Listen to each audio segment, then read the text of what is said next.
Welcome to Headlocks, Heels, and Havoc, the wildest mixed tag team in podcasting where the kayfabe drops and the chaos takes over. Let's ring the damn bell.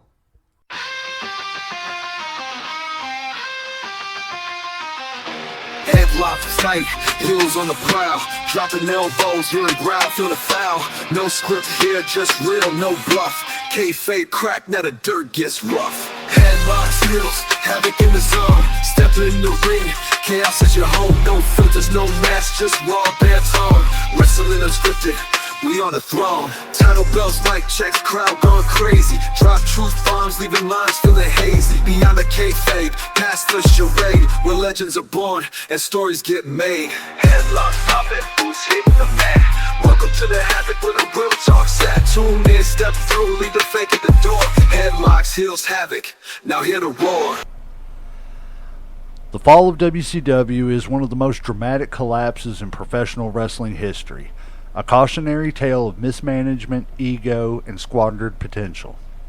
Once the dominant force that dethroned WWE in the Monday Night Wars, WCW rose to power with NWO, marquee stars, and cutting-edge storyline. But behind the scenes, poor creative decisions, inflated contracts, backstage politics, and corporate meddling slowly unraveled the empire. By the time the final bell rang in 2001, WCW had gone from a must-see television to a sinking ship, marking the end of an era and changing the wrestling landscape forever. Welcome to the show, ladies and gentlemen. I am the legend J-Mac, 1/3 of the, greatest wrestling podcast there is, in my opinion. With me, as always, is Uncle Slam, everybody's favorite uncle. Whoop whoop. And the first lady of wrestling podcast, the Vipress. Hi, everyone. Today, guys, we are talking about a very, very, very debatable subject. There are so many different views on this. There are so many different opinions on what caused WCW to, like the intro said, go from being the Mecca to being out of business, and really, I hate to say it, but because Vince McMahon bought it, buried it. You know, that with the WCW Invasion storyline, which should have been great, it wasn't because it was WCW. But here we are, guys. Now I know, Vipers, we've discussed this off mic, that this is around the time that you were born.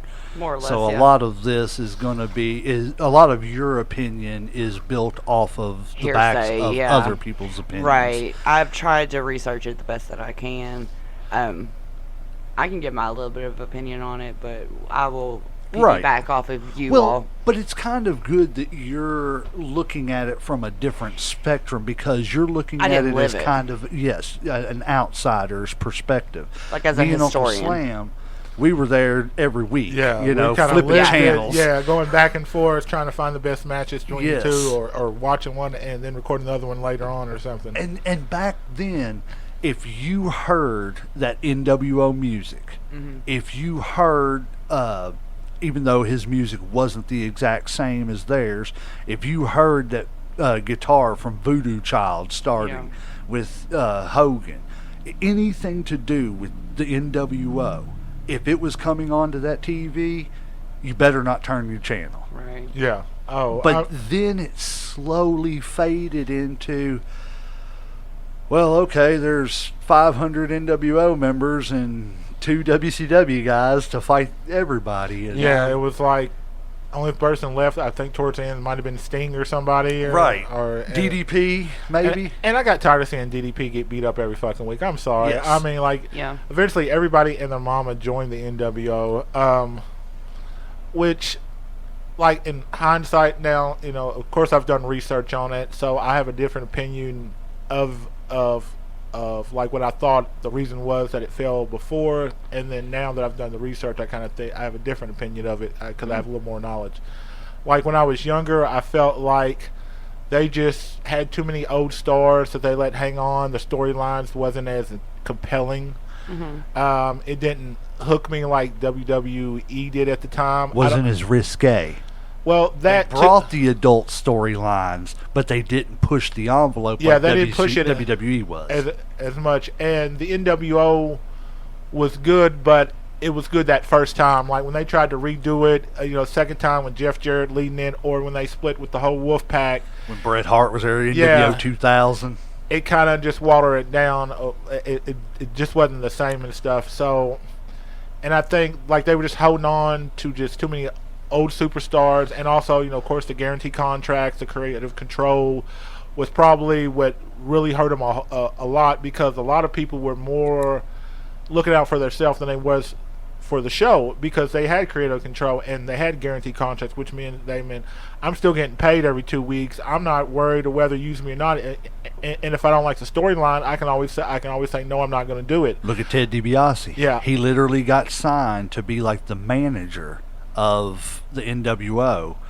Eric Bischoff ended up taking over. DiBiase went home and sat and collected a paycheck. Yeah, and back then, Ted Turner was funny and everything, and he's the $1 billion man, so they didn't, like money wasn't an object and shit. And you figured when you had that many superstars like a Hogan, like a Macho Man, that it'd be kind of hard to lose, because you got to establish names that people know, they recognize when they see and they hear. But they let it get stale. They kind of leaned on it too much, kind of like an old football team, like lean on to their old star for way too long when they're kind of past their prime, and not nurturing like the new talent or the up and coming. And I think that's another thing that kind of brought them down. They didn't develop like they should have. Instead of letting like some of these young stars like the Dean Malenkos, the Eddie Guerreros, the Chris Benoit's develop and get over. Right. They kind of smother them. They put them in the back and shit, and then the only way they could shine was they had to jump ship and go to another company and or whatever. And it's just sad because there's no reason they couldn't, because they dominated, I want to say, for like 84 weeks. 83 weeks. 84 weeks, like fucking it was like 2.5 years straight. They were winning Monday Night Wars, which was unheard of, and they were drawing, populations, which guys don't really watch a whole bunch of TV. I don't know if most people know this. It's mostly women. It takes a lot to get young males to sit down and watch TV, and they were we're talking about almost 10 million viewers, I think they were fighting between. Yep. That's a lot of people sitting down watching TV. Wasn't it a 2-hour show too? Like it started at 2, and then they started going to like 3 hours. They started going longer and longer. Because I remember they started at the same time that Raw did, but then they started coming on an hour before Raw to get the jump on them, because they started coming on at like 8 o'clock and everything. Yeah. But like I said, that's what I thought, and when I was first watching it, like I said, I just felt they had too many old people. Storylines got real stale, what I'm saying? They wasn't putting the new people over like they wanted or whatever. But now that I see a lot of research, there was a lot of politics in the back. There was a lot of executives that didn't know wrestling, that were trying to tell you how to write a storyline. Plus, they were also trying to make them go PG so they could be.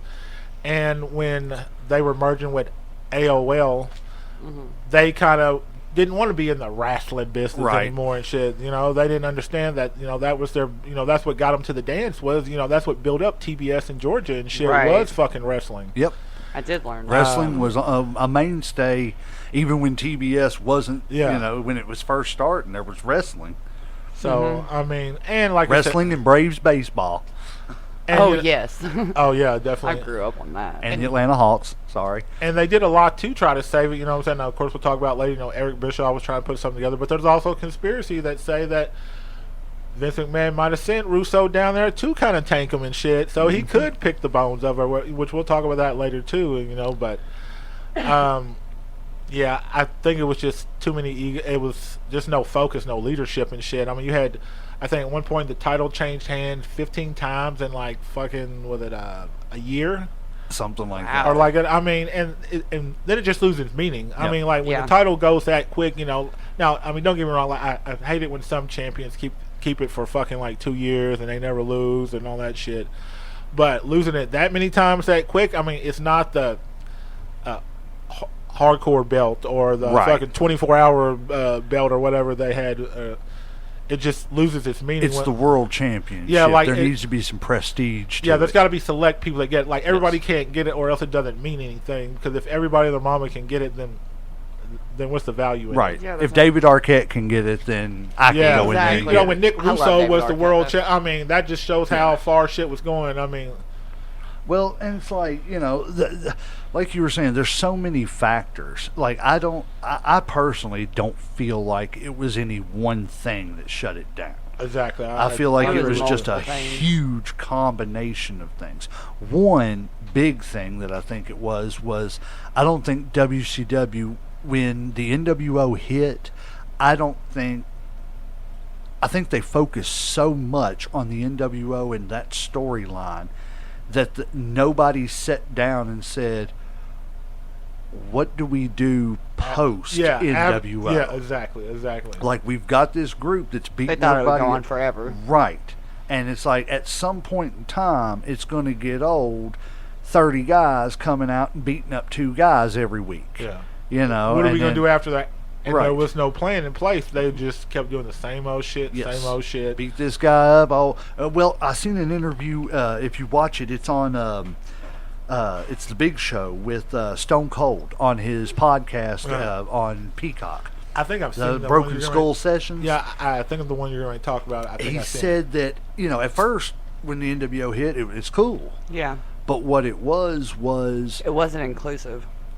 they brought Or it wasn't everybody exclusive, in. my bad, I'm right. sorry. They brought everybody in, especially if you could work better than them or something like that, because that's Right. somebody we don't have to work with. Yeah. It was just somebody who's, oh, well, come on into the show. He said, and then that got to be to the point to where he said, I looked around and we showed up one day and there was like 5 or 6 limousines and everybody was NWO. He said, and I got to thinking, well, who else is left? Who's going? Yeah. Who's fighting for WCW? Exactly. He said, I dropped the belt to Hogan because of the fact that it was the NWO thing.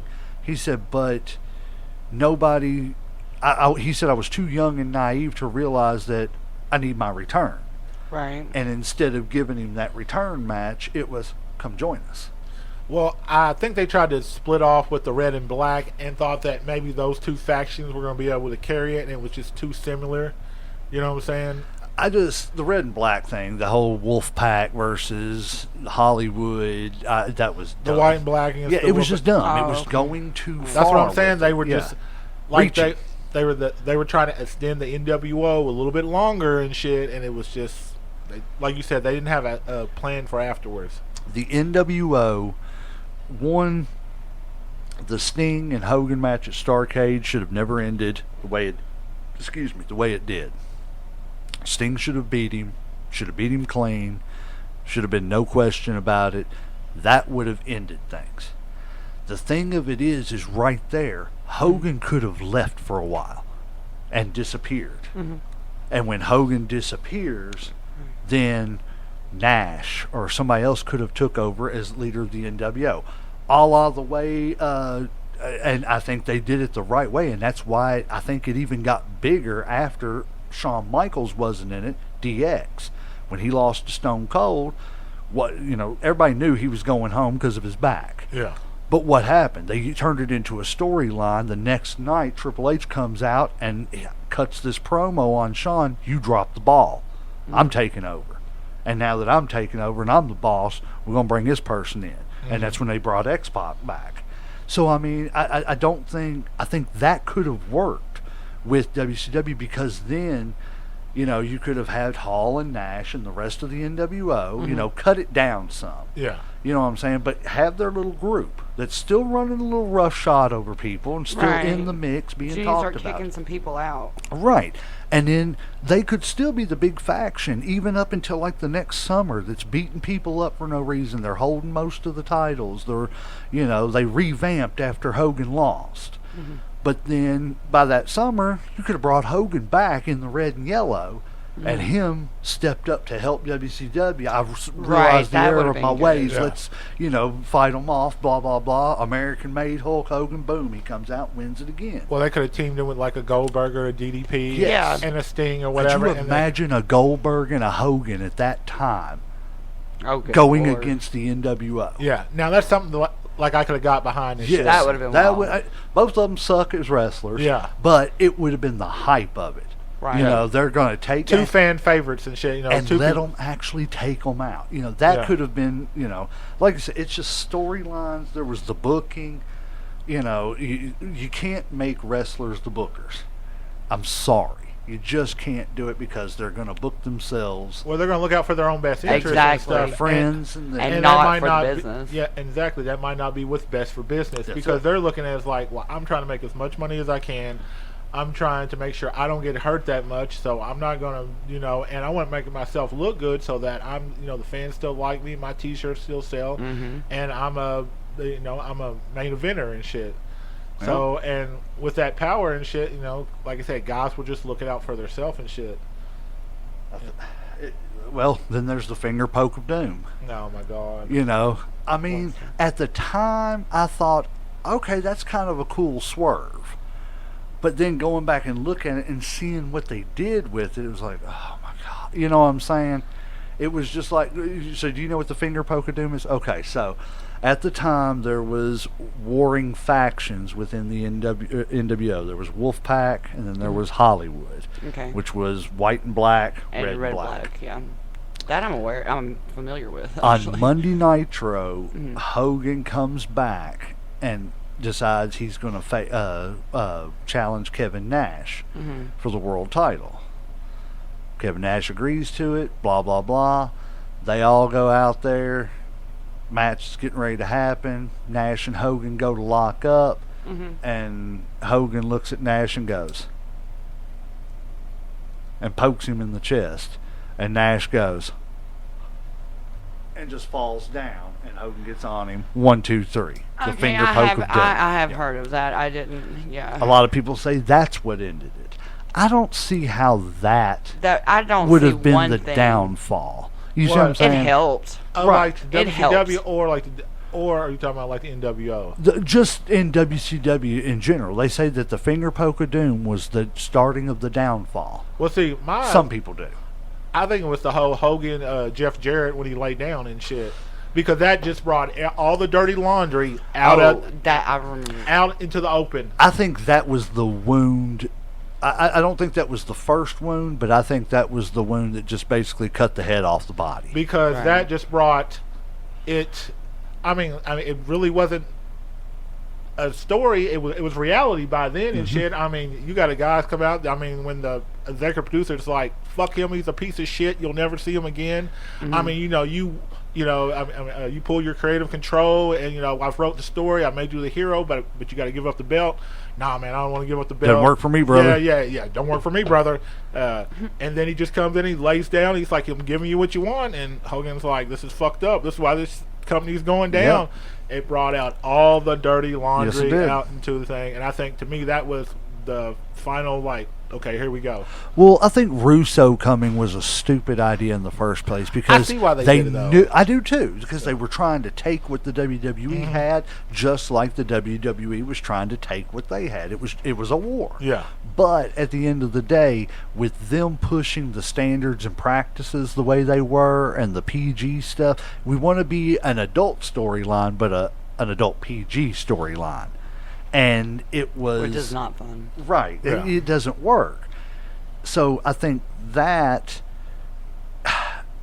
when you brought Russo in, Russo is not PG. Look what he's been doing for the past few years in WWE. He couldn't push the boundaries like he could before because he was handcuffed. They were doing the whole standard of practices. They were trying to do a committee and shit.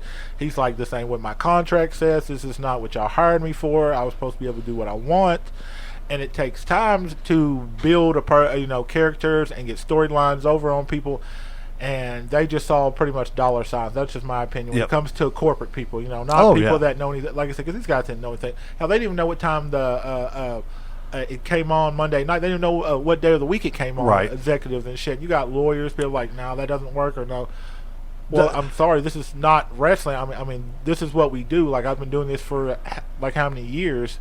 It doesn't look good on paper, but Yeah. sometimes what doesn't look good on paper can be really good, visually when you actually do it, And it's like they had, Eric Bischoff for the longest, and he was great until he wasn't, and then they were like, okay, we're going to go with. They thought, Nick Russo built, the whole Attitude Era, but they forget that he also had McMahon there to kind of buffer some of those ideas and bounce them off, because Vince was always great about picking talent. Well, not only that, too, but with Russo being in WWE, like you said, he had Vince, but not only Vince, he also had other old school people working, in creative, which, like Jim Cornette and people like that who were like, this doesn't make sense for wrestling. You know what I'm saying? I get it for reality TV, but this doesn't make sense for wrestling. And it just, I don't know, something happened to where Vince just stopped listening to at least Cornette. And the whole Russo stuff just started completely taking over because, Cornette said he finally got tired of it, couldn't work with him, and was like, I'm out of here. Well, it started picking up, like you said. It's right. And the weird part is, like, he's not, Russo's not really a wrestler. He came as a magazine writer and shit, and just got a shot. Vince just started listening to him because shit started picking up and shit.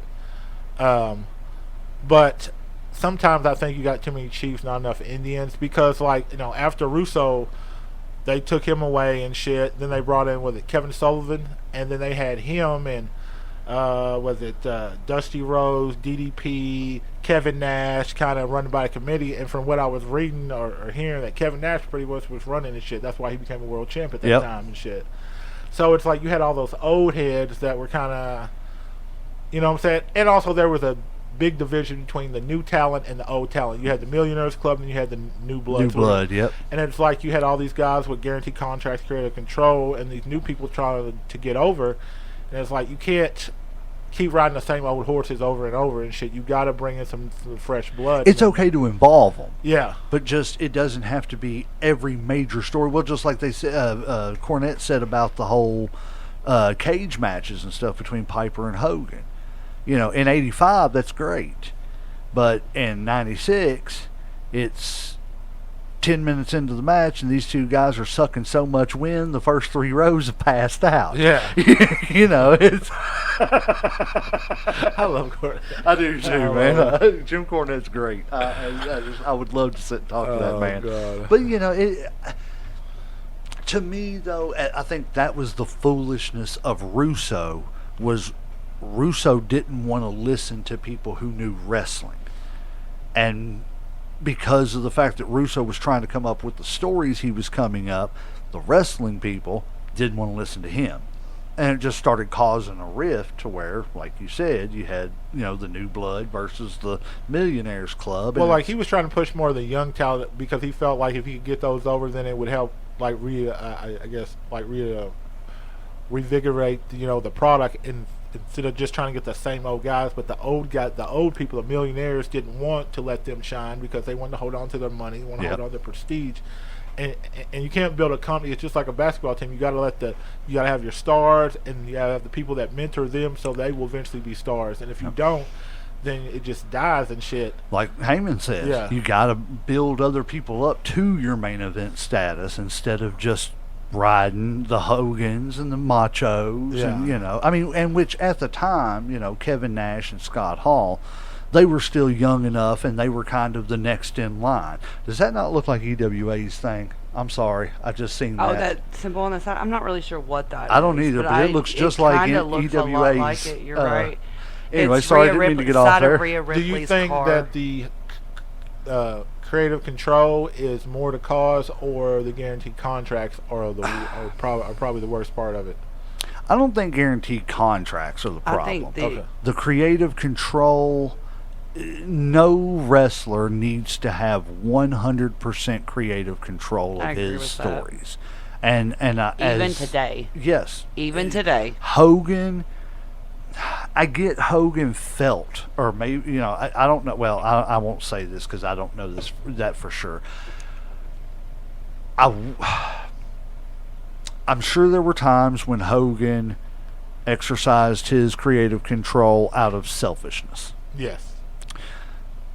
But I also think that Hogan knew the business enough, too, to where there were times he probably exercised it when it probably wasn't good for business. Mm-hmm. You know what I'm saying? I don't want to say he was just a complete asshole. Yeah. Which,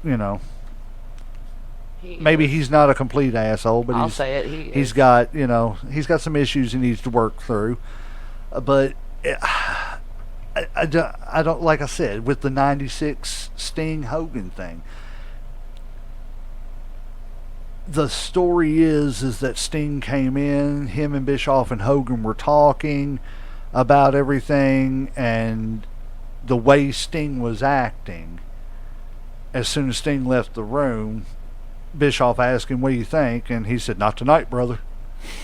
So just because he's not acting the way you think he should act. But that's not the first time. Right. That's not the first time I've heard of it being said, like, doesn't work for multiple. me, brother. Yeah, right. yeah. Multiple I mean, it's a times I've famous heard line that. of Hogan's. Doesn't work for me, brother. I know. Well, I mean, in cracks the me up same every time I hear it, I situation. swear to It's God. almost like Randy Jackson from American Idol. It's going to be a no for me, dog. Yeah. But it's like I said, I think that hurt, because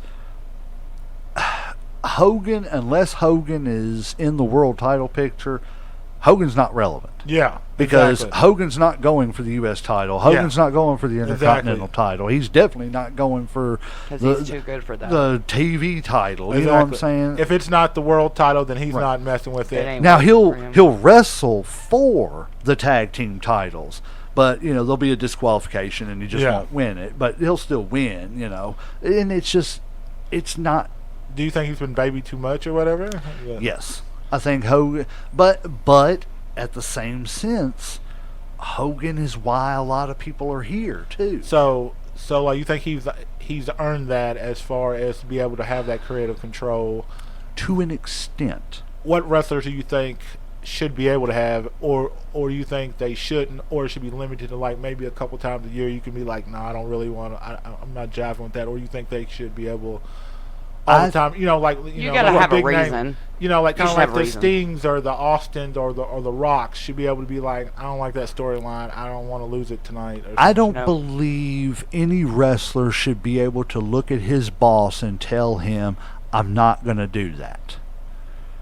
Because But what in real life can you tell your boss? No, I'm sorry, I'm not Right. going to do that. Technically, you can, but there's consequences. To Right, it. you You know, know, like now, like you so may not can- have a job, but exactly. You know what I'm saying, or you don't get paid. But yeah, technically, you can always tell your boss, "I'm not doing shit." right. But on the same token, I think that every wrestler should have a certain amount of say in what stories they want to get involved in, and how they want the direction to go, or what they see the direction, to where you can sit down and talk to the boss and y'all can come up with the best solution. I think it's something that you have to earn over time. I think Yes. people like the Undertaker, people like the Sting, the Ship, and probably the Hogans, and definitely the Hogans, who have been there a long time. That's been consistent. Well, it's like Shawn Michaels, like you're saying. Yeah. When Shawn Michaels came back from his back injury and he was a born-again Christian and they reformed DX, he didn't want to be involved in a lot of the stuff that was going on screen with, like, Triple H holding up a big foot-long hot dog and making crude comments. So the way they worked around it was Triple H would be like, Shawn, what's that over there? And Shawn would go over off screen because he didn't want to be on screen while those jokes. He's earned that. Yeah. You know what I'm saying? If you can't give him that little bit, then are you being unreasonable? As the creative. Yeah, but also I've heard stories before, like people, for example, which we'll talk on our next podcast, that people like Shawn Michaels kind of blocked other people from getting world titles They because did. they didn't want them to. He's like, no, I'm not today, brother. You Right, know? right, I hate right. to say it, I'm To like, break it down, and I'm sure they did. Yeah. Well, if I'm not mistaken, Shawn Michaels and the Vader thing. Just look. Have you ever seen that? What happened? So, like, Vader and Shawn Michaels had a match at, like, SummerSlam, and Shawn went to go up on the top ropes to do his elbow, and, like, Vader didn't move into place. Of course, take into account too, this was drug addicted Shawn. Yeah. So he wasn't exactly the easiest person to work with.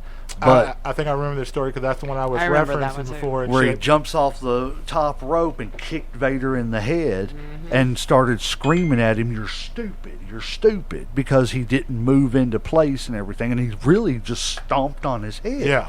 Yeah. Shawn Michaels a little dude. He You know, he really is. Vader's a big old dude. Oh, He very. really so is. it just things like that. I'm sure there's times when other wrestlers have been like, "No, I'm not doing the job," but did they get the same punishment as like a Hogan because he has that creative control? Well, we know that, of course, for example, Shawn Michaels was in with the old man, as Jim Ross used to say, and he would get special treatment. Oh, yeah. Or he wouldn't get punished because he was in with the old man. So, there's that, like I said, if you were Vince's boy or whatever, you didn't face a whole lot of consequences. And I think that was the thing, too, is Hogan, because Hogan and Bischoff were in so good together.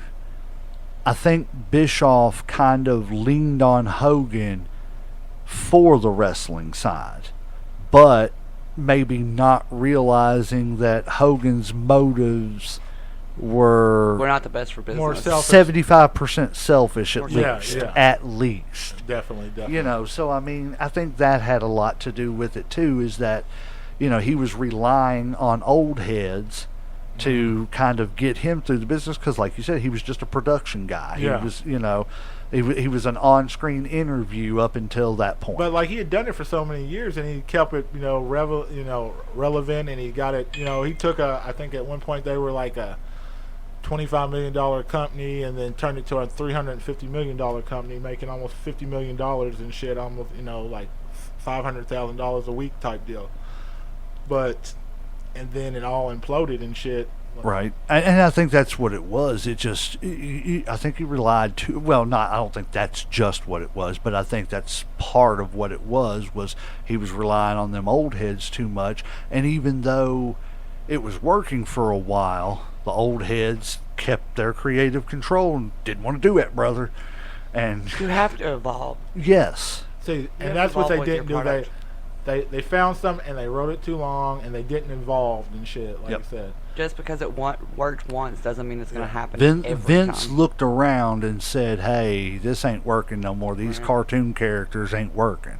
The only cartoon character that came out in the Attitude Era that was 100% accepted by everybody was The Undertaker. Yep, that's what I was saying. Undertaker. And for whatever reason, that was the mystical character that people could suspend because their it's disbelief based off with. of like the Grim Reaper. But, I feel like. But also remember, like more he of a changed. real Like he did evolve. He went from being the Undertaker to like the pallbearer type shit to being the biker, and then the evil Undertaker, and then the corporate entity and shit. So he's involved. He's changed a lot too. That's a lot that I don't think happened to but a he lot always of goes back to that. Yeah, obviously. but in WCW, a lot of their characters didn't do that. You know what I'm saying? Like there wasn't a whole bunch of, like, for example, a Dusty Rhodes would have never been a Gold Dust or something like that. Like he wouldn't have changed character 2 or 3 times and shit. He would have been one time, and if you're lucky, he might have been a second personality and shit. Like they didn't really change up the characters or stories like that. They kept them pretty consistent. And I think it just kind of fell off, with a lot of people. I think the Vipers just seen something I'm funny. so sorry. We're in the middle of watching You're fine. Night of Champions. It just came on like 10 minutes ago. Randy Orton's coming out, and he just, I don't know why I find it so funny when men do this, but he just jiggled his titties, and it's so funny. And I love Randy. Y'all know I do. But I'm sitting here dying because I don't know why. It's just funny every time I see a man do that. And he just started doing it, and I just lost my shit. Didn't mean to interrupt the WCW talk. I just had to find out what was so funny. I knew both of you. I had just turned right at the right second. It's just sad Yeah, because it really is. WCW was even in like the early 90s, when you could tell the production value was nowhere near WWE's. Yeah. And I don't think it ever really reached the same level that WWE did. They did good with their production and the presentation, but it wasn't WWE as we're watching right now, fireworks everywhere and signs up with, it wasn't that. A lot of LED boards, electronics, and they didn't lights. throw all that into the presentation. I think they threw more of their money into talent, hoping that or the would fun do of it. it. Right. Yeah. And people don't realize that the presentation plays a lot in professional wrestling, because if you can see what's going on, you can't get into it because it's people know wrestling is storylined. Well, you have to get somebody's attention first. It's like if it's kind of like an ugly person, like meeting somebody else. Like the first thing you see whether they're pretty or attractive or not. Right. So you're going to decide whether you want to talk to them. With wrestling, like if it's not flashy, like if it doesn't grab your attention when you that first couple seconds, because there's so much shit out there to watch. Yeah. We have plenty of options as far as when it's social media, the TV, to whatever. So like unless you can get them for that first 30 seconds, then like you've lost them. And like look at the first, their intro. You got fireworks, you got lights, you got music, you got a huge crowd. I mean, like it's kind of hard not to miss it. You know. And that's what it was. Like even with that production value in the early '90s, when they were doing the stuff at like Center Stage, and it was just like they were walking down a school hallway to come out in the entrance, or that was at doors that opened up with the smoke. It matters. I didn't mind it. Yeah. You know what I'm saying? Because I knew that this was just WCW. This is how they present. And I think the stories were good. I think as far as the intros, the biggest WCW ever had, they might have had the ramp that right went down to the went straight to the match, and right, and that was it. And you had the two big WCW signs on the side with the spinning and lights. that was it. You didn't have all the boom, boom, boom, boom, boom, boom, boom, boom, boom, boom, boom. And in early WCW, I liked whenever they had the ramp that like was level with the ring and went straight up to the ring. I kind of liked that. I don't know why, but it was different. Yeah, it wasn't what WWE was doing. This was an alternative. But it's like when they got to that point, they were like the higher ups in Turner Broadcasting were like, okay, we're only going to give you this much for production. The rest of it, go get the Macho Man for $5 million, which I mean, it wasn't that much. Take from his money and shit. Well, I didn't know. Did you know they got the Macho Man for free? Free, really? Yes. What happened was his contract was up. They gave Macho Man a $700,000 a year contract, and when the Macho Man came over, his endorsement to Slim Jim came over, and it was $700,000. So Bischoff basically signed him for free. Oh wow! I was like, he said, I basically paid him with his own Slim Jim money. Can't beat that shit. Right, but going back to WCW, and I think that became a big problem in WCW too. Is WCW had a very hard time finishing stories. As far as like, and I think it was really prevalent in one of the biggest stories WCW could have ever had. It was of course before the Monday Night Wars and stuff, but the Black Scorpion. I don't know. Black Scorpion. When Flair left to go to WWF and Sting was the world champion, all of a sudden this mysterious guy kept showing up called the Black Scorpion. And Sting was wrestling people on like Clash of the Champions and stuff that were wearing masks, and they were just dressed all in black, and they come out in a cape or something. Yeah. But it was a different wrestler every time. So people are like, who is the Masked Scorpion? He kept like it. The voice was Ole Anderson behind, doing stuff like that. But he kept leaving subtle hints like, I'm from your past, I'm from this, that, and the other. And like everybody was like, oh crap, could it be the Ultimate Warrior, blah, blah, blah, stuff like that and everything, because where they were tag team and stuff. The big payoff was, it's Ric Flair. The last match was when Flair came back to WCW, they put him in an all black bodysuit. Okay. And a mask.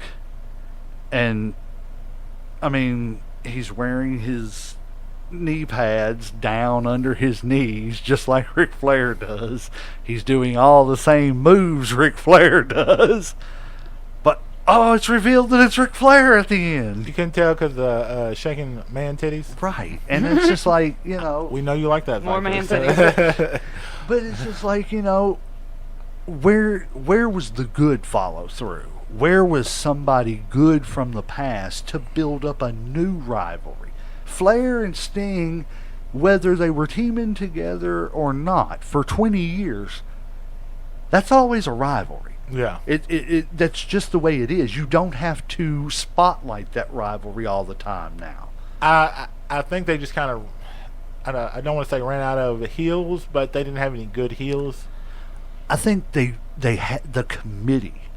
When they did that committee thing, there was just too many talking heads, and I think it was hard to come up with a cutoff for storylines.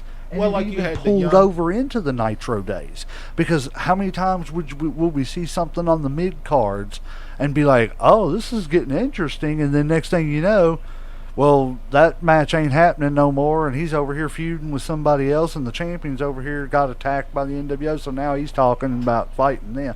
It just, nothing Didn't make was sense. coordinated. Well, there were a lot of old heads, and then there was, Russo, of course, was wanting to go with the, newer generation. So there was a lot of divide and shit. And then Eric Bischoff said he just got tired of the bullshit, so he kind of just took a step back. He wasn't really as much in it. Like I said, there was just too much. There wasn't no leadership, and there was no focus. Like when it was going on, and so that brings me to ask, do you think, because it could be a conspiracy, like you think that, Vince sent Nick down there to kind of fuck up WCW, and he got what he wanted because, a couple years later, they imploded, and he got to buy everything super cheap, and he'd come back and get another job, and he got paid at the same time. Well, you know me and my conspiracy. That's why I asked. That's why I brought that up, because I know you love a good I'm sure you have conspiracy. something. Yeah. I don't really have anything on it other than just gut feelings. Is it a possibility? Very much so. Is it a Wouldn't that possibility happen? that... Because, see, I've even heard that the whole Montreal screw job was a work, and that it wasn't just Vince Russo that was sent down there to screw everything up. Bret Hart was too. Well, see, on that, the whole story that I've got when I was researching was that part of Russo's plan to kind of relaunch a lot of stuff hinged on Bret Hart. And when he got hurt by Goldberg, it just fucked everything up. It was like because the story hinged on him, and when he got hurt and got taken out, then he couldn't go with the story that he wanted and Right. shit. But go on with what you're saying. I just think... I think the possibility is always there. I don't think... If there was a conspiracy to do that, I think Vince, maybe Stephanie and Shane, because they were, working in the office at the time, possibly like a Pat Patterson, somebody that was really trusted by Vince. But Vince, maybe some of them, those are maybes for me. But definitely Vince, and Bret, if there was a conspiracy, knew what was going on and knew that they were going down there to do that. I don't think Bret ever wanted to go to WCW. Bret loved the WWE, which, he said before, so I don't. It's not a think thing.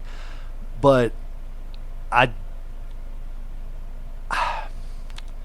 think that Bret was smart enough to know that I can still wrestle. I can make a whole lot more money. Yeah, definitely the money. And part. I can help the company that I'm loyal to beat these people that we're fine. I can actually be the and I hate to say this, and I'm not saying it just because I don't like Bret Hart, but Oh I my think goodness. Bret Hart has enough of an ego of himself That's very possible. that he looks at it that he can't say it publicly, but he looks at it in his mind's eye that I'm the one who killed WCW and I'm the one who helped do it. Famous last words. But do you think after everything that the WWF or WWE, whatever you want to call it, has done with the death of his brother, with the Montreal screw job, because that, like that's not just business. That's personal. You know what I'm saying? I mean, that's heavy shit. I can see how the death of Owen. Now, the screw job, I think, could be part of the story of getting him down there. Because even like Bischoff said, I really didn't need Bret Hart. You know, I just wanted to get him because I was taking him away from Vince. Yeah. And maybe Vince knew that, you know, and Bret knew that. And they were like, you know. But I think maybe when that plan was put into place, the death of Owen Hart could have derailed that a little bit. You know what I'm saying? To the point to where maybe the damage was already done. Because, I mean, they brought in the Ultimate Warrior, and that was a colossal failure.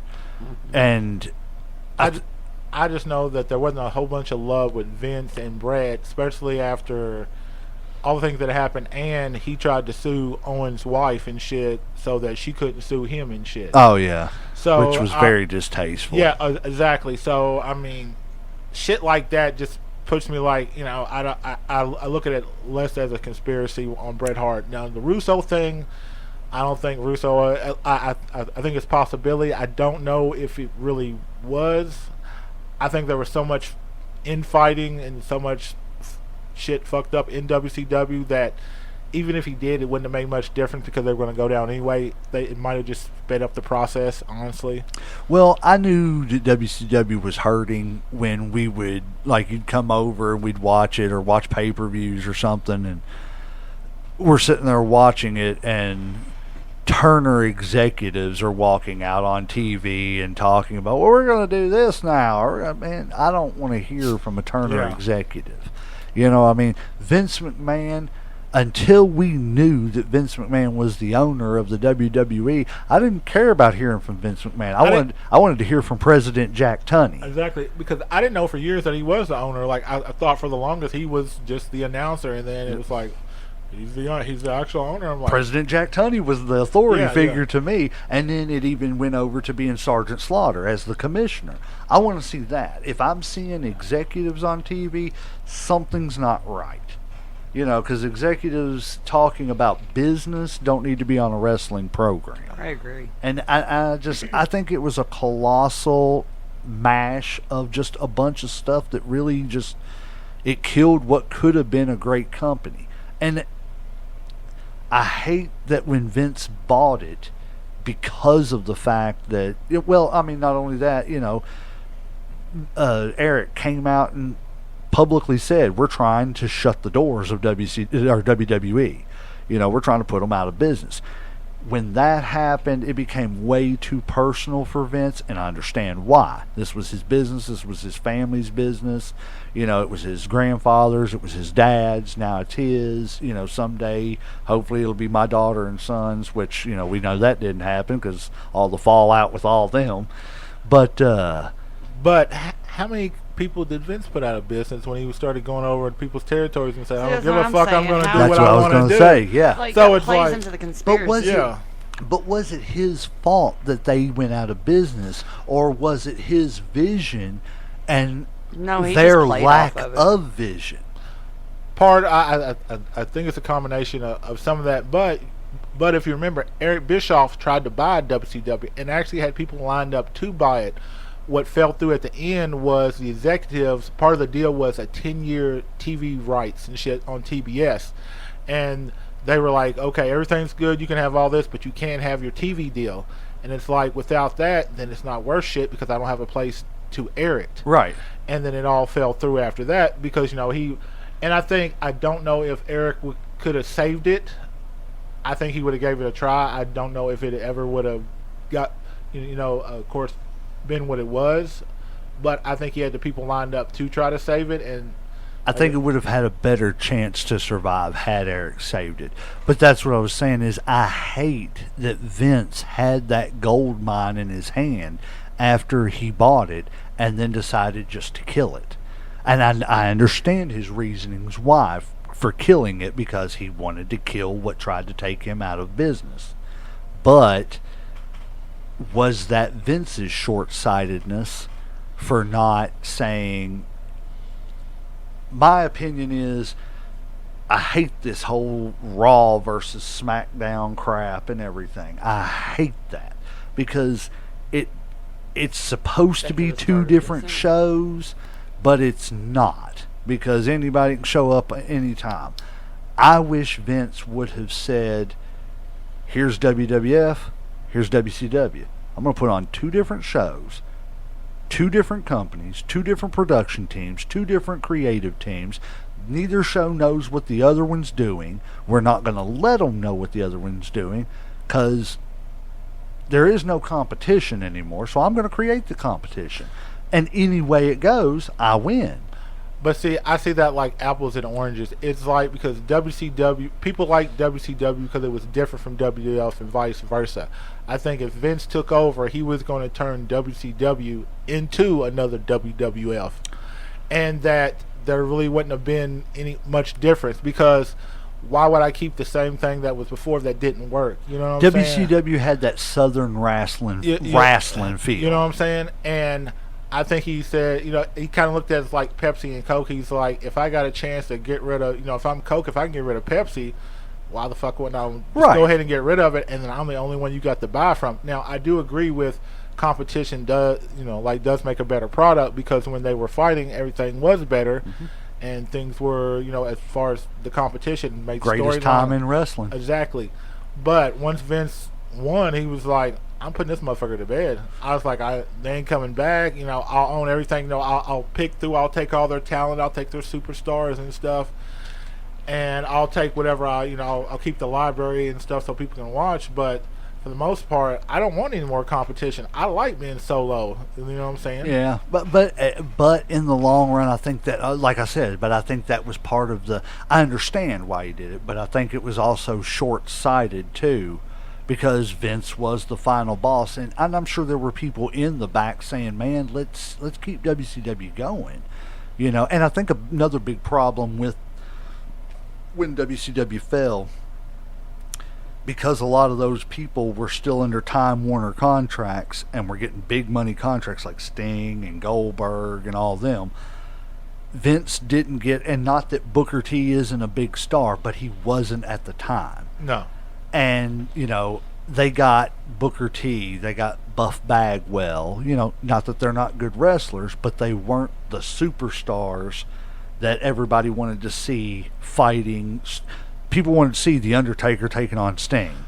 People wanted to see, DDP taking on The Rock, the battle of the people's champions. I think it was just too many people. You know what I'm saying? I mean, you basically took one organization and folded it into another to create just one and stuff, and there was just a lot of talent. Kind of like with WCW, like some people kind of got lost in the mix. Right, but that's what I'm saying. They didn't get any, even if they didn't use any of that undercard talent, they didn't get the big talent that they needed for a true invasion. I think they already took that with the Radicals, because you already had your Eddie Guerrero, your Chris Benoit, right, you had your Perry Saturn and shit. You know what I'm saying? You had your Dean Malenko. And those were the stars. Those were, in of course, WCW. Those was the mid-carders that weren't going to get no shine. And then they come to WCW. Eddie became a champ. Chris Benoit, of course, became a champ, with all the other stuff. Now, Dean Malenko didn't get what I think he deserved a little bit. I think he should have got a better push. I love Dean Malenko. Man of a thousand holds, shout out. Perry Saturn, loved him. I still like the whole crazy angle, I did too. With the mop and shit. But circles don't fit in triangles because rectangles are made out of cheese. I will never forget him saying that on Sunday Night Heat. He was doing this crazy, man, like he would walk around with a mop. Mm-hmm. And it was called Moppy or something. Yeah. Well, he would walk up to people in the crowd at that restaurant in New York that WWE had at the time, and they would do Sunday Night Heat from there. He just walked up to this person one time and was like, "Circles don't fit in triangles because rectangles are made out of cheese. You're welcome." And then he just walked away. I love that. What was it? Turtles like the water because like their shells float. You're welcome. And then he just walked away like, what? I love that. But no, I think overall, WCW was just, pardon my French, a clusterfuck. There was just too much going on. There wasn't the Vince that had the final say. And like you said, he was there to buffer Russo and Cornette and all his creative team. When you give, like I said, Kevin Nash the book and let him decide who's champs and who's not, well, you're going to get your friends that Yeah. are the champs, and you're going to get, your friends that are on top of the card. And it just, I don't think a booker needs to be a wrestler. It needs to be somebody who knows wrestling and who knows good stories.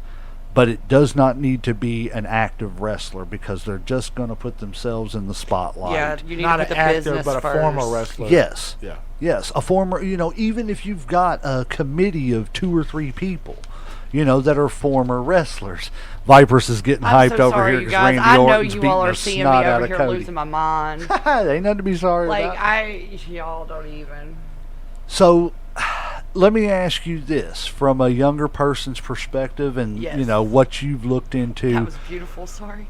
What do you, in your opinion, that you've gained from other people's opinions, what do you think is the overall cause, or the micro cracks that caused the overall cause in WCW to fall?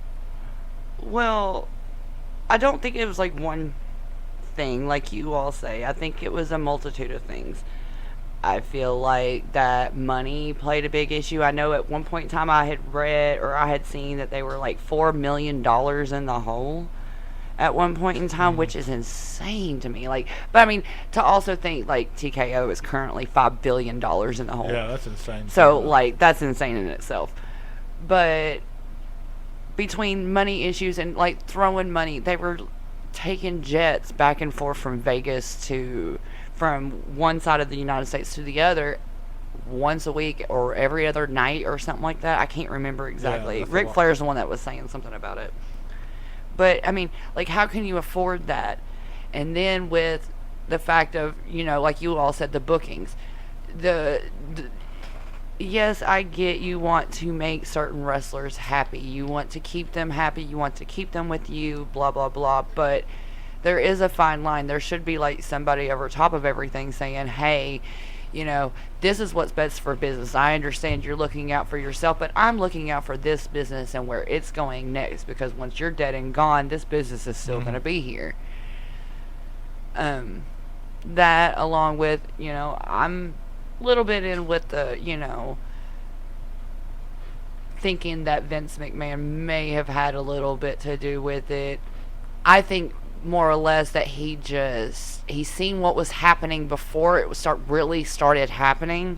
Like, because y'all understand, y'all know, Well, he's he a has smart that guy. eye. Yeah, He has that eye for the business. Exactly. He understands it completely.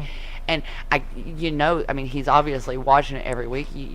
So that he's probably seen it before it was really going to happen. So he's just like, I'm going to weasel my ass in there and work on the fall of it. I wonder what information, like I don't the think it's Eddie just- Guerreros and the Saturns and the Jerichos brought over and told him about the management and how things are going, that helped him build his strategy of how can I, counteract them now, because I know what they're doing. See, I don't even think that they had to do that and shit. I'm not saying that they didn't share some of the information when they came over, but I think Vince already had a strong product, and that when they were leaving, that's when shit was going, started going south and shit. So they were like, man, I'm getting out. Things are really bad over here. They're doing this and this, these guaranteed contracts, this creative control, these executives, this practice and standard shit. Do you think that's the time that Vince decided that it's not even beneficial to even acknowledge that they're even another company? No, because Just focus on us, and I think he was afraid to. I think he knew that he had them down, but they wasn't dead. So he's like, I'm just gonna kind of keep my foot on the pedal and shit. I'm gonna focus on building my talent, building my brand, and eventually they'll just work themselves out of it. Y'all, I'm so upset. That's crap. Cody won. Cody won. I'm sorry. I love Cody. I do, but I What? just don't agree with the storyline. Well, and I know this isn't there's a live update for you. live update. The American Nightmare Cody Rhodes is your 2025 King of the Ring. And we'll go on to face John Cena. somebody at. It's gonna be John Cena. Yeah, it's gonna SummerSlam. be John. But Well, guys, like I said, I don't have I feel really like we covered it anything all. else to.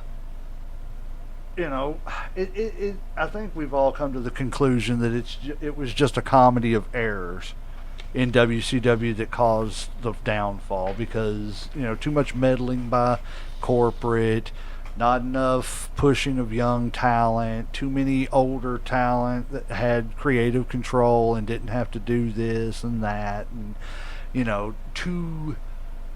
I don't think that guaranteed contracts were a problem, but I think that, he's turning. He's so mad. He's turning. He is so mad. I told you it was going to happen. But he's getting ready to come back in and RKO him. Look, he turned around. Oh, did he turn around? Yeah, look at him. He should have kicked him. Sorry, guys. We got off course here for a second. Sorry. It's cool. This is we all can always live. cut this out. Sorry. Well, we don't have to cut it out. Hey, we'll get to the Hell no, conclusion of 'cause this y'all here need to in know just a my second. real thoughts on it at the time. There's his scar where he ripped his pectoral muscle. Yeah, that's blew it out. insane too. Oh, look, what's he doing? What is he He's doing? going to the back, but he's staring at him. What is he doing? I'm gonna have to we go. gotta quit making it Yeah, dead. I'm gonna have dead to go space, back. Sorry. I'm gonna have to go back and look at this interview that Cody Rhodes has given. But in conclusion, I do think that there was just a lot of stuff that played in. I don't think it was any one singular thing. I mean, it didn't help. We didn't bring this up, but it didn't help the night that Eric Bischoff announced that Mick Foley was winning the World Championship, and everybody flipped their TV over there to watch it. I know I was one of them. What was it, like 600,000 people? I think they said In like a second. It was like it was a noticeable, just immediate switch. So I mean, it was just a lot of things. It's sad because I personally liked WCW. I know a lot of people who said that they didn't, but I liked WCW because I could watch WWE for the characters and, all that stuff and everything, but then I could watch WCW for a more real, not really character-based, but just, this is who I am as a person type character. And more believable. Yeah, it was just, I feel like it was a more realistic type wrestling at the time than the, doinks and all that stuff of the WWF, WWE at the time. But I just think that at the end it was just a comedy of errors that, like I said, ended up shutting the doors on what could have been a great company, which was a great company, but could have been still a company going today and rivaling WWE. But unfortunately, that's just not the world we live in, and, Vince ended up buying them, and the rest is history. Here we are with SmackDown versus Raw instead of Nitro versus Raw. But, I mean, I don't have anything else. Do you all guys? No. I'm tapped out. I take that back. I do have one more thing I forgot to say. I do have a lineup for the Gold Rush. Okay.